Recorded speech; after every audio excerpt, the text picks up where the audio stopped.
sweet mother god of feminist hypocrisy. So there was this white knight extraordinaire, Phil Moriarty. I love this. I just love, the type of person that uses SJW and white knight as a defense of misogyny and sexism. That type of dickhead. And by the way, anybody who uses SJW as a pejorative, that's it. Argument shut. That is just the most brain-dead argument that there ever could be. Or white knight, as I've had to tolerate via lots of Twitter. And tell us, Phil, what does social justice warrior mean to you? Right, so it's a pejorative term used by those who dislike criticism of sexism and misogyny, like Thunder. I imagine Thunder wants to come back. There? Yeah, definitely a pejorative. How could you see SJW as anything but a good thing? No, I don't agree with that. Then why the fuck did you accept the position? Because Who the fuck hired you? I have a different You vision should than you. step down. If that is what you think about being a master, you should step down. It is not about creating an intellectual space. It is not. Do you understand that? It's about creating a home here. You are not doing that. You're supposed to be our advocate. How could SJW, how could social justice warrior, how could that not be a good thing?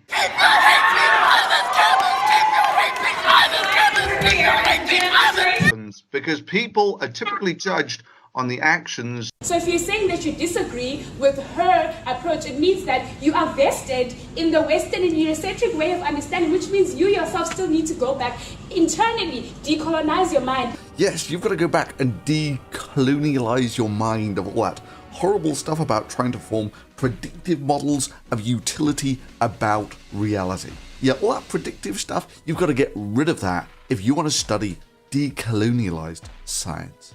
Western knowledge is very pathetic, to say the least. I, from a decolonized perspective, believe we can do more as knowledge producers, as people who are given the ability to reason or whatever is that. Yes, you're about to be given the pearls of wisdom of someone who thinks that, say, for instance, voodoo should be included as real science where Newton shouldn't. Brace yourselves, this may well induce a nuclear facepalm. People say we do when we think or rationalize. So decolonizing the science would mean doing away with it entirely and starting all over again to deal with how we respond to the environment and how we understand it. Thank you. But the thing is about social justice warriors is they tend to get judged on their actions, which is why SJW tends to get used as a pejorative. Okay, I didn't follow that at all. Right, so if SJW is being used as a pejorative, it means that there is something wrong with fighting for social justice. Agreed? No, it means that there is something wrong with the people who... How could anyone argue that there's a problem with fighting for social justice? For example, talk about others like Thunderfoot. And last year I was on a MSS show with Thunderfoot. Thunderfoot has not done us any good in this arena either. Let's see what happens to the comment thread now. Yeah. Phil was one of those guys who would say how terrible it was for people to bang on about how they were scientists. Terrible, I tell you. I'm a scientist. I'm not going to bang on about this. I know others in the YouTube community bang on about this quite at length. But of course, never missed a chance to tell you how wonderful his qualifications were. Myself. So my name's Philip Moriarty. I'm a professor of physics at the University of Nottingham. Yes, for the Sherlock Holmes fans amongst you, it is indeed Professor Moriarty. I'm involved in research, teaching, admin at the university. I'm a member of what's called the Diversity Committee here in Nottingham. Physics. I'm a professor of physics, University of Nottingham. To my role as admissions tutor, which means I oversee, along with a number of colleagues, applications to the School of Physics and Astronomy in terms of our various undergraduate degree courses, or BSc and our MSci degree. So I coordinate something called a Marie Curie initial training network, which funds 14 PhD students across 6 countries.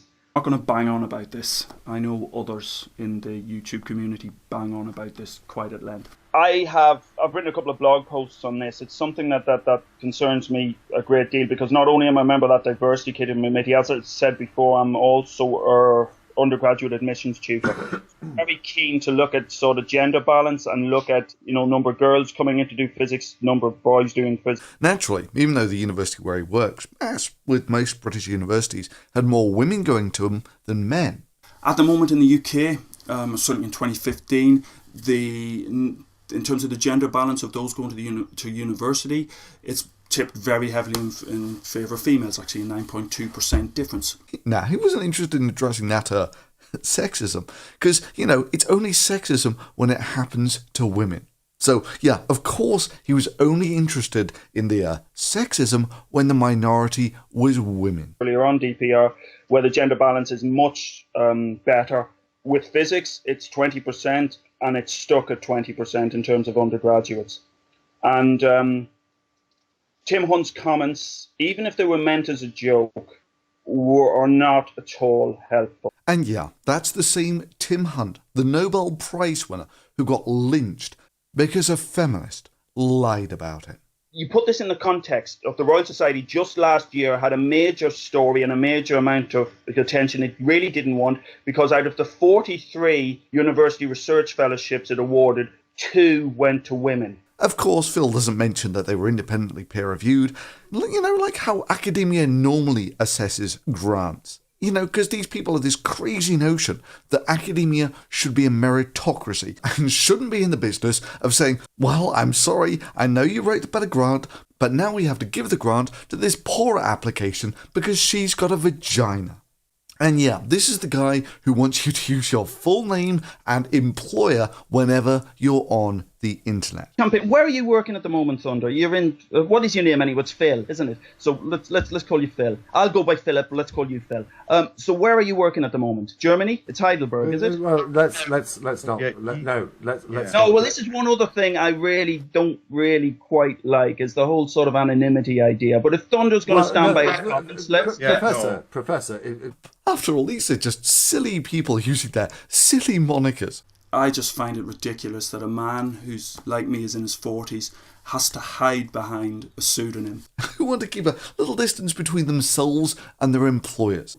It's not like there are feminists out there who will engage in a letter writing campaign to your employer, trying to get you fired, calling you a Nazi and a leader of a skinhead hate mob or anything. Now, is it? I mean, that would never happen. Decide she's going to write to my employer to get me fired by calling me a Nazi who hates women, who hates Anita Sarkeesian, and who has an army of skinheads who follow his every command. Which, of course, I didn't rise to, because crazy cat lady.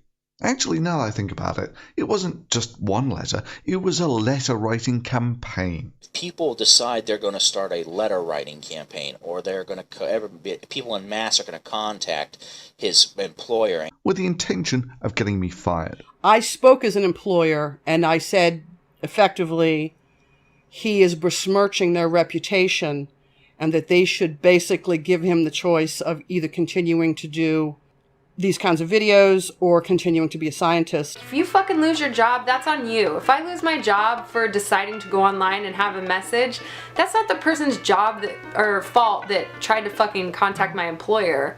That's your fucking fault. She then ups her game, not just bragging about her letter writing campaign. Anyway, like I said, I'm not sorry. I did what I thought was right. It was a campaign. Other people wrote letters. Not just Bewildered Abe, but not just me. But I won't say who, and I took down the channel. I took down the video, so you'll never know who said that they would. But how she thinks this got me fired, and then reveling in how she thinks she's ruined my career. Because he got mad at me because I made fun of him for losing his job. And then boasts how there's nothing, absolutely nothing, that people can do to her. And somebody else sent me a comment. They're going to contact my boss, which is apparently my husband. But part of the reason I wanted to do this video is these people can't do anything to me. So sorry, I thought I could just hear karma calling there. And here we have a guy who Professor Moriarty has collaborated with to make videos with, and you'll see him later. And yes, he is genuinely going to tell you that an open feminist letter-writing campaign to try and get me fired, writing those letters to my employer, who I had never mentioned on my YouTube channel. He didn't like that, and I wasn't a massive fan of the letter-writing campaign. And why is he doing this? Well, he's doing it, I think, to make money and to play the fucking victim. He's literally playing the professional victim at this point. Was, in his mind, me being a professional victim? Dude, it was a letter-writing campaign to the place where I work. How does that become me seeking victimhood? But hey, the guy's a professor of physics, right? It's not like he's going to say that Fisty Splinters or Kevin Logan or why the hell, why not? If you're going to put your arm into the pickle jar, put it in right up to the elbow. He's not going to say that Steve Shives is fantastic and doing a better job than he ever could. So I'm going to leave it at that. As I said right at the start, there are those out there who do a much better job than me of criticising, critiquing the type of bile and vitriol that Mr. Benjamin and others like him spew out. YouTubers like Kristi Winters, Chrisiosity, Michael Rowlands, Kevin Logan, who else? Steve Shives, of course. Wide range of different people. You could go and watch their videos and listen to what they've got to say. And if you're waiting for him to laugh and say, "Ha, just trolling you," you will wait in vain. He's actually being serious. Yeah, good to know the sort of diversity officer the University of Nottingham has at the tiller. I'm a member of what's called the Diversity Committee here in Nottingham, Physics. He also gushes over a guy called Michael Rowlands, who I'd never heard of before. Got to recommend a channel from somebody called Michael Rowlands, who's got a wonderful series called White Knights of the Manosphere, amongst other great series at his channel. And he pulls out, highlights some of the less literate, let's put it that way, less intelligibly worded, less coherently argued comments he gets on his channel. And some of those really are incredible in terms of the absence of any coherent thread of thought.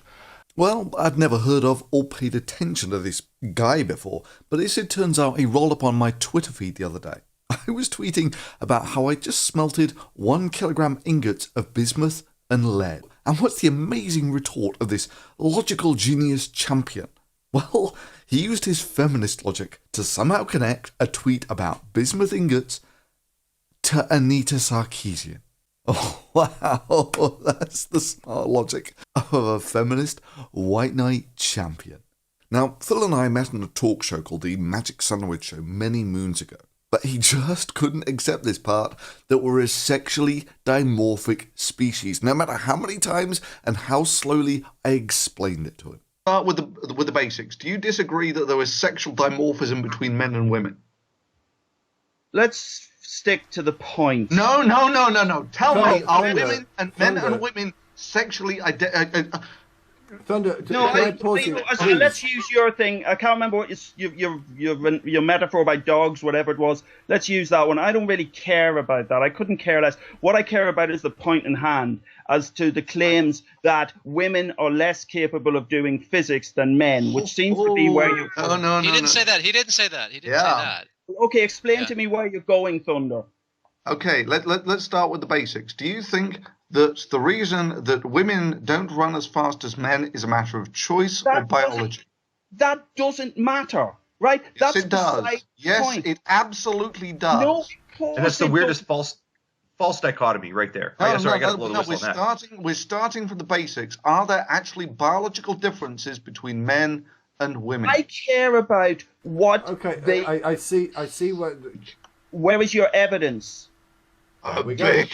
No, you're a scientist. I can claim that my favorite example is that, let's drag religion in. I want to try this back. 1 second. You need 1 evidence. second, please. Seems he was a fan of the Lacey Green school of logic, where men and women's brains were basically the same, so everything must be culture. There are a lot of people with opinions about gender, but today we science, and I hear you do some sciencing now and then, Vanessa. You could say that. And it's no use saying, and this is in effect Mason's argument, it's no use saying, well, men are obviously different from women, therefore sexual dimorphism. So the old saying goes, men are from Mars and women are from Venus. And there's a lot of debate about this, right? Is there such a thing as a female brain or a male brain? However, one of the reasons I've spent some time critiquing Mason, trying to interact with him, trying to get him to give me some evidence for his, frankly, evidence-free views on this sexual dimorphism. Well, it's difficult to categorize a brain as either male or female. So let's say you cut a brain open and you look at two parts, you wouldn't be able to say if it was male or female, or even from a transgender or gender neutral person. So if there's no such thing as a female or a male brain, then what's going on with differences that we see in people's behavior? So the differences we see in people's behavior are mostly a result of our environment and not our biology. Of course, you don't have to think about it long or hard to realise that's complete bullshit. If men and women's brains were basically the same, then why is it that men mostly want to have sex with women and women mostly want to have sex with men? Yeah, I'm pretty sure this is the way horny teenagers have always been, even before they had classes and culture to teach them about. Quite keen to revisit this and debate this topic again with Mason. Does anyone contest here that the reason that we break up the Olympics by gender into males and females is because of sexual dimorphism? Yeah, fine. We've got that point. Next point. Right, everyone agrees with that. Yeah, right, next, so next you don't point. see that there is evidence that we are a sexually dimorphic species? However, one of the reasons I've spent some time critiquing Mason, trying to interact with him, trying to get him to give me some evidence. Right, so you don't see that there is evidence that we are a sexually dimorphic species? Does anyone contest that we're a sexually dimorphic species? Yeah, we accept that. Next point. Right. For his, frankly, evidence-free views. Does anyone contest that we're a sexually dimorphic species? Yeah, we accept that. Next point. Right. So why do you think the sexual dimorphism stops with physique? So what I'm getting at here is it's kind of like the Olympics, right? With the Olympics, you're looking at the very extremes of society. Right? These are the physical extremes of society. And on the very physical extremes, you tend to see the dimorphism between men and women more. Which is why when you take a look at, say, I don't know, the number of men who have run less than 10 seconds, there's, I don't know, only 100 of them, while there are no women who have done it, ever. Right? Now, that's not sexism, that's sexual dimorphism. But you tend to see it more at the extremes. And I think you'll find that just like the physical differences between men and women, that those actually manifest themselves in other aspects of the physiology as well. To make your point good, Thunder. But for some reason, Moriarty's great logic just couldn't accept the obvious conclusion that men and women are different. So it would be expected, it would be the expectation that you wouldn't get parity of outcome. Let's take another one which we could probably all agree on, which are testosterone and estrogen. Right, two hormones that sort of pump around the bodies of mostly, I mean, men and women both have them, but they're largely in different quantities. And right, so do you think that these hormones affect behavior? You've made it. It's exactly as DPR said. I don't want to go around in circles here, but you've made an incredible on the basis of no evidence. Right? Yeah, but the thing is, what do you mean no evidence? There's one. Men and women are different, and you're saying that no, but you can't specify in which respect they're different. Different on the basis that they are different. I wonder if you could weigh in on this. They're different. Yes, the expectation. Yes. Yeah, the expectation that it would be that they would be different. I mean, come on, you know we don't divide up the Olympics by sex because of sexism, but because of sexual dimorphism.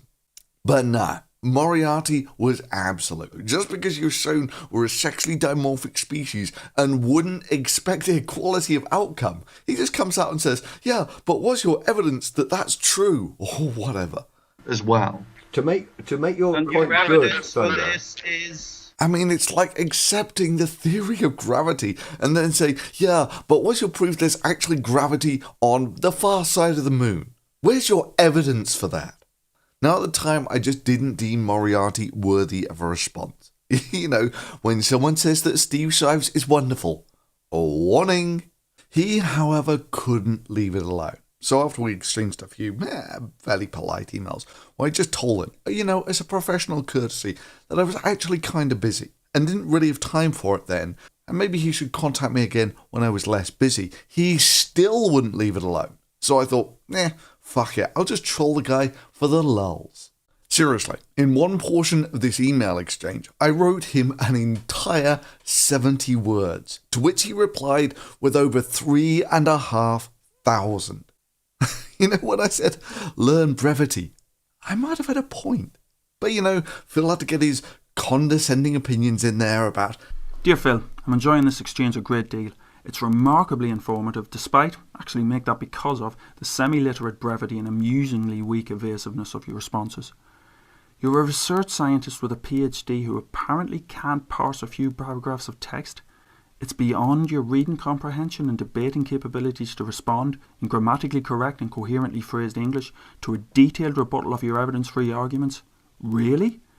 Instead, we get a thoroughly weak, wholly unconvincing and astoundingly lazy TLDR. I mean, how retarded do you have to be to say, I really want to debate this guy. I know I should be really condescending and arrogant, and if I'm condescending and arrogant enough and insult him enough in private emails, then he'll super want to debate me. And he's doing this to a guy who he knows has a super busy schedule, with like half a dozen international trips within 6 months. Social skills absent, presumed missing. And eventually I just took pity on the guy. Okay, you're just too dumb to realise when you're being trolled. However, honestly, while trolling you is kind of fun. Oh, who am I kidding? I've not laughed so much for ages. Oh, please, for the love of God, publish the emails. The reality is, I'm just way too busy for this sort of petty crap. Thanks for playing. Oh, and by the way, next time try being honest, and you might find it reciprocated. End of line. And even after that, he was going around calling this a debate. So the core focus of this video is really a debate I've been having with, rather one-sided debate, it's got to be said, with somebody called Philip Mason. So Mason is a PhD chemist. And yes, that's him unironically using social justice wiki. I mean, seriously, he thought this was a real reply. Oh noes, the Nottingham prof is going to publish his last half dozen emails. Great spelling of emails, by the way. Trolling like that. I mean, that's my level of trolling. Where he tries to troll me with childish insults. That'll show he a grown-up. He thought that was real. Or your lack of self-awareness amuses me. He thought that was such a profound argument that he had to write a 200-word response. Honestly, what the hell is Nottingham paying him for? Oh yeah, that's right, diversity officer. Oh, and does this mean we're not friends anymore? Phil, if I thought you weren't my friend, I just don't think I could bear it. Does this mean we're not friends anymore?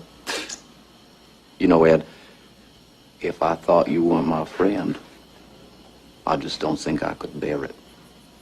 And even after that, he wrote me so many emails I had to open up a spam folder, because he wrote to me a further 14 times till I just made it known in a video that I had created a spam folder for him.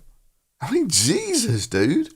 Even more moronically, he did all of this under his University of Nottingham email account, with the admissions tutor of the University of Nottingham footers. Where, I shit you not, he told me that if I didn't get back to him within a week, he would assume that he had the right to publish all of the emails, even when the footer of the emails this was all sent on said they were private and confidential. And even when I said, yeah, sure, go ahead, publish the emails, because all I'll do is show how epically easy it was to troll the guy, and how dumb he was for writing 1,000-word replies to things like this. So yeah, if anyone's feeling bad about me reading out his emails, as I mentioned earlier, he threatened to release them if I didn't respond in time. And when I said, yeah, sure, publish the emails, and then he did a collaboration with Kevin Logan, the guy who mocked me because my dad was dying of cancer, where he actually read his portion of the emails and got Kevin Logan to read mine.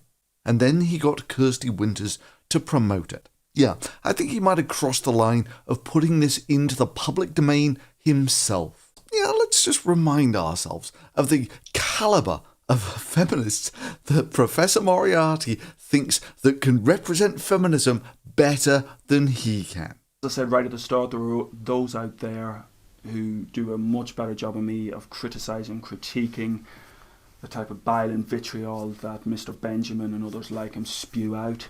YouTubers like Kristi Winters, Chrisiosity, Michael Rowlands, Kevin Logan.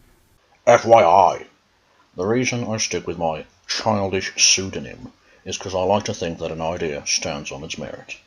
Keep up the good fight though. It's always good to see a white man infantilizing women in the name of feminism, to the extent that he believes they can't do physics unless someone holds their hands and encourages them, and then having the lack of self-awareness to think that he just wants women to be treated as equals. Oh, by the way, I'm at a reactor doing an experiment, and I'll be doing another at another reactor at the end of June. Enjoy your teaching, or marking, or whatever it is you're doing. Smiley face, Thunderfoot.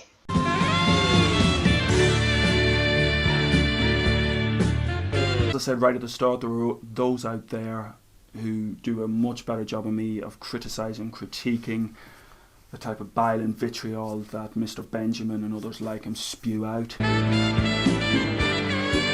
Good morning, Philip. My apologies for the very long delay in responding. It's been exam and report marking season. EPSRG also decided to helpfully have the deadline for their latest Strategic Equipment Fund round of applications coincide with the exam period. I mean, in one of his emails, he chastises me for being terribly childish, and that his 7-year-old son is more mature than I am.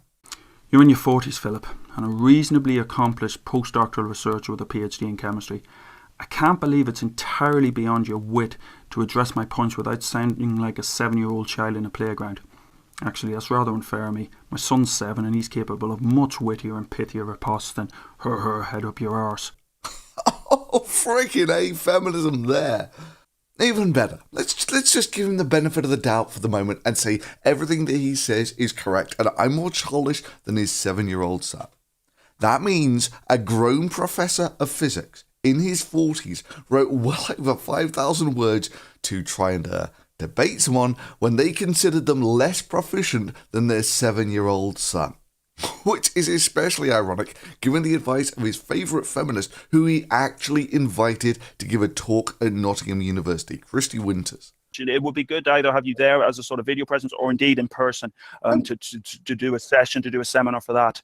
I think it'd be really good. So in videos and in the comment sections, anti-feminists often take up the most extreme or the weakest feminist position they can find. Actually, that's rather unfair of me. My son's 7 and he's capable of much wittier and pithier riposte than... As I said to Dr. Mason, you know, that's the behaviour of a 7-year-old, and in fact I'm being unfair to 7-year-olds by saying that, because most 7-year-olds can come up with a wittier response than that. My son's 7, he can certainly have a pithier and more erudite response than... Instead, why not take up the strongest, most robust feminist argument you can find and really challenge yourself? Someone should really make him a diversity officer. Ah yes, Professor Moriarty. That's a truly impressive collaboration you did there with a man who you say does a much better job of defending feminism than you do. Truly, it's an inspiration to all people who aspire to be professors of physics in their 40s. Hell, I could go on at some length, but I think you get the point. Being a professor doesn't mean that you're smart enough to realise that Steve Shives is a Category 5 moron. So I was rather surprised the other week to find out that he'd actually quit YouTube, Twitter, and his blog. Complete rage quit.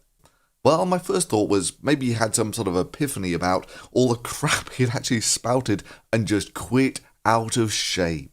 I love this. I just love, you know, the type of person that uses SJW and white knight as a defense of misogyny and sexism. That type of dickhead. And by the way, anybody who uses SJW as a pejorative, that's it. Argument shut. That is just the most brain-dead argument that there ever could be. Or white knight, as I've had to tolerate via lots of Twitter. Maybe he just couldn't take it that all those dickheads were actually presenting more rational and convincing arguments than he could. However much I have concerns and irritations about the behaviour of Dr. Mason, that they pale against my intense, I'm going to say, dislike of Mr. Benjamin. I think he's an odious man, an absolutely odious man. Or maybe the University of Nottingham were just kind of nonplussed to just have them smearing their name over all of his actions. You know, then go back to me my Monday, I'll assume I have the right to publish the emails. So being more than a little curious, because this was just a few weeks after I said, yeah, I don't debate enemies, I bury them, I decided to take a closer look. Now, it's difficult to know what happened for certain because he deleted everything, and all that's left is hearsay. However, it does appear that pushback from the internet was involved. Now, the last video I could find of Professor Moriarty looks to be just before he quit, where he basically says it wasn't worth his time, in direct contradiction to what he'd said just a few months earlier, where he was justifying why it was worth his time. If I were to estimate how much of the sort of SJW versus anti-SJW exchanges I've had have been useful, 10, 15%, do a cost-benefit analysis in terms of the other stuff I have to do, that's not worth it. It's not worth. So one of my New Year's resolutions, as I said, is I'm going to cut down on this side of things. Explain my rationale for actually critiquing these people and address quite a few of the questions and comments that I've received under the video, under the blog posts, and indeed also I've received a few emails directly to my email account, which is University of Nottingham email account, which is absolutely fine. I'm very happy to do that. New Year's resolutions, as I said, is I'm going to cut down on this side of things because it is like debating with somebody who's incredibly religious, and I come from an incredibly religious background. Yeah, Professor, because no one could ever make headway against a religious mindset with, say, for instance, convincing arguments now, could they? Or maybe he was just frustrated that no one would believe in his religion, you know, because he made really crap arguments for it. So yeah, it looks like Moriarty had decided that he couldn't put forward convincing arguments for feminism anymore. However, also, there was this drama shit show when Baring was doxxed. And yes, Moriarty's favourite feminist, Kristi Winters, was front and centre in that. Hey, hang on, what date did you say this website released my docs? On or about December 6th. And what date did you say you took these screenshots? On December 6th, when I took this screenshot 2 days ago. Wow, so the day that this website releases my docs, which you had nothing to do with, you just so happened to be front and centre to have a good look at it. That is a coincidence. December 6th. A well-known website that I will not put their name out there because I don't want to promote the doxing.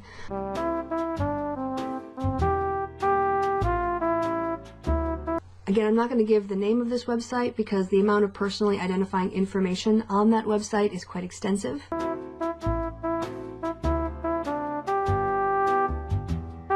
Again, I'm not going to give the name of this website.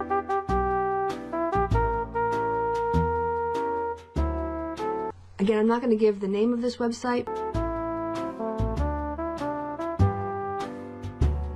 And apparently, in the fallout of that, Moriarty quit.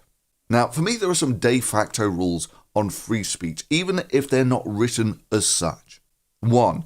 No real threat of violence. Once you're into threat of actual violence, it's not speech anymore. 2. Keep the splatter fire down. If Mr. X is a douche, fine. Keep it to Mr. X and what he said and what he's done. Trying to get at someone through friends and family is just a royal douche move. 3. Leon. Easy, man. I'm a cop. Then turns around, says something to Malky like, No women, no kids. Well, okay, no kids, because they ain't really ready to deal with this sort of shit yet. That's why they're called kids. If they're full adults shooting their mouths off online, it's all fair game. And even, and I want to make this especially clear, even if they are a woman. 4. Don't be a douche. Don't target someone's job just because you don't like what they say online. Trying to mess up someone's real life is just a really jerky thing to do. Oh, and yeah, internet karma can be swift and has a brutal sense of irony. But of course, this is reality. Nothing is black and white. You've got to temper all this by, is it credible and the such like, or is it just some douche trolling? And you got to bear in mind, Moriarty is not the smartest cookie here. I mean, I am a rank amateur when it comes to trolling. But still, Moriarty mistook this for actual, real debate. So yeah, if someone's saying that they're a sniper with 50 confirmed kills and they have you in their sights. So, according to Sui, there's this ex-military sniper. It was untraceable, and it said, I am an ex-military sniper.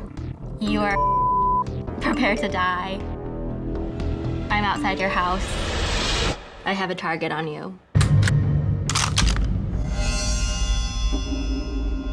Because, you know, hashtag activists are often targeted by ex-military snipers.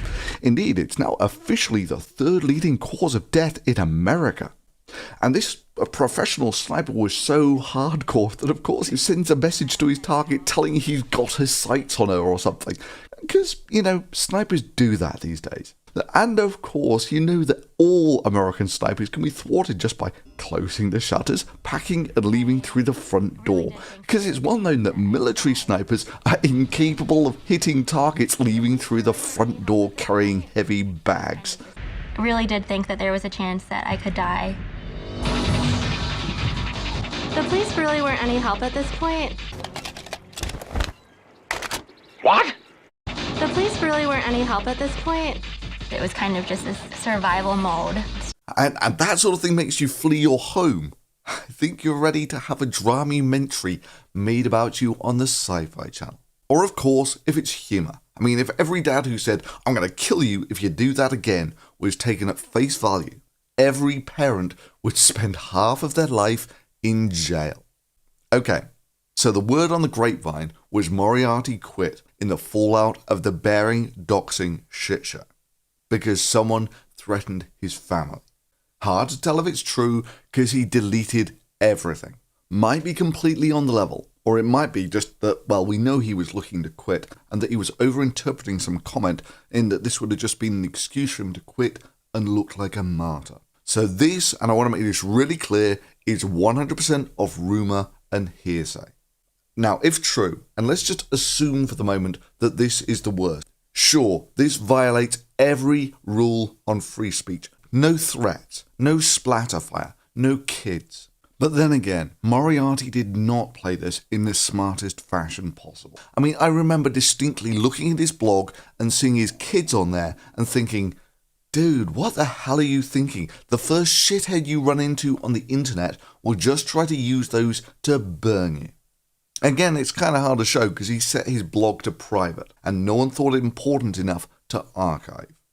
But then, of course, you've got to temper all of this with, is it a credible threat? And you just got to be real. The number of people killed from random smack talking in the fallout of a doxing of a shit-talking bear is a pretty decent zero. Yeah, I think we might be in the 50 confirmed kills snipers hunting social justice warriors regime here. Islam bitches? Yeah, sure, then we'll talk. But yeah, basically this guy went from a heroic, brave, feminist, white knight coming from this valiant crusade to fight against all those cowards in the anonymous shadows. Also neatly to the whole question of anonymity. I'm not a fan at all of online anonymity towards let's be open, let's put our names to what we write instead of either on YouTube, either in the online fora or in scientific reviewing, just hiding behind anonymity. Saying that how people should have their real identities tied to what they say online, to running to the hills when he meets the consequences of this utopia which he was so keen to impose on others when those come home to him. And let's be real, what most likely happened is he ran into a nasty troll. And like I was saying, Moriarty wasn't exactly the sharpest knife in the drawer when it came to spotting trolls. So, Professor, how do you feel about those silly monikers now? And if it makes you feel more comfortable, I promise to use your Thunderfoot handle during the debate. I can't say fairer than that now, can I? I know how important your pseudonymous safe space is to you. It's clearly challenging for you to be open and honest with your identity. It just takes a little bit of courage. If you take it slowly, in stages, I'm sure you'll eventually be able to outgrow your reliance on silly monikers. I mean, damn, he's had 1,000th of the crap I've had over the years. I mean, let me just remind you, I did get some real death threats back in the Islam days. You know, ones the FBI took seriously. I've had threats against my family. I've had people scope for my job in letter writing campaigns. I've been banned at one time or another from YouTube, from Facebook, from Twitter. And yeah, I've had pious jerks preach to me how I should just use my real name and employer, and even had them be so courteous to try to volunteer that for me. Where are you working at the moment, Thunder? You're in. What is your name anyway? It's Phil, isn't it? So let's call you Phil. I'll go by Philip, but let's call you Phil. So where are you working at the moment? Germany? It's Heidelberg, is it? Well, let's not. Yeah. Let's. No. Well, this is one other thing I really don't quite like is the whole sort of anonymity idea. But if Thunder's going to stand by his comments, let's. Professor, whether you like it or not, I'm not going to be party to disseminating information about people on the show. Right. Anybody out there? And I'm still here after folks like Moriarty tried to smear my personal details around because he didn't want me to have a degree of anonymity.